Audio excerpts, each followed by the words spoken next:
Alright guys, so nandito tayo ngayon sa 2024 Makina Moto Show.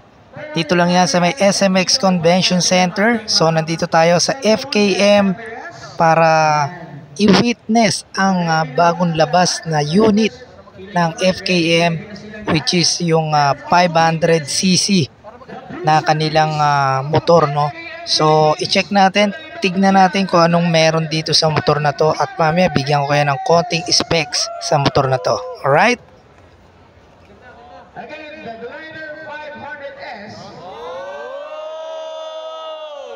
Underneath its big exterior lies an 8-valve liquid-cooled double overhead cam 4-stroke engine with a displacement of 500cc, generating a maximum horsepower of 39.6 kWh at 8,500 RPM. A torque of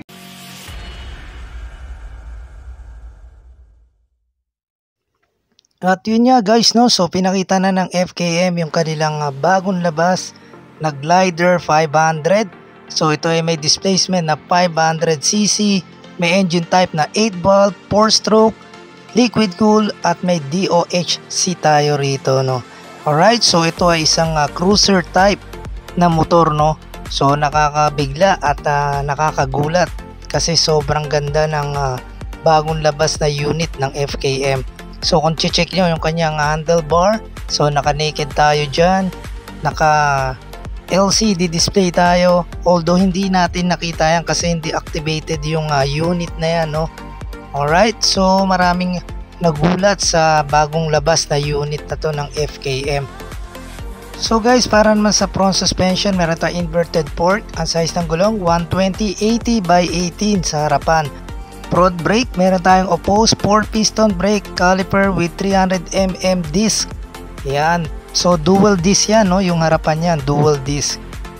So guys, para naman sa kanyang rear suspension, meron tayong inflatable adjustable shock. May size ng gulong na 150/80 by 15.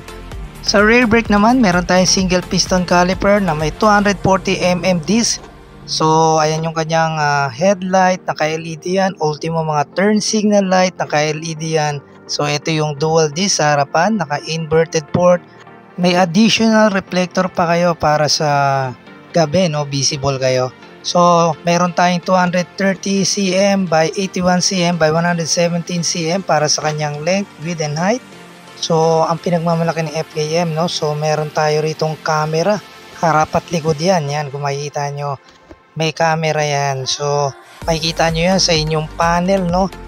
Alright, so para naman sa kanyang max power, meron tayong 39.6 kW at 8,500 RPM, max torque 50.2 Nm at 6,500 RPM.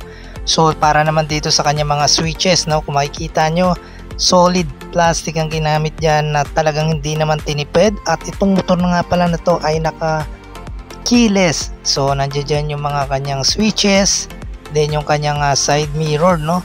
Talagang solid na solid yung ginamit na materials dyan. Tank capacity 14 liters po ang kanyang tank capacity.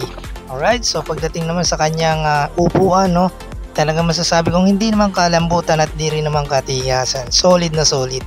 Then dito, yan, naka-belt tayo dyan. So hindi na iba yan kasi yung mga nilalabas ngayon ng mga motor, especially sa mga gantong klase, talagang naka na siya, no, naka-belt na. So ang kanyang wheelbase 154cm, seat height tayo na may seat height na 705cm. So ang ground clearance 15cm, may curb weight na 200 kg.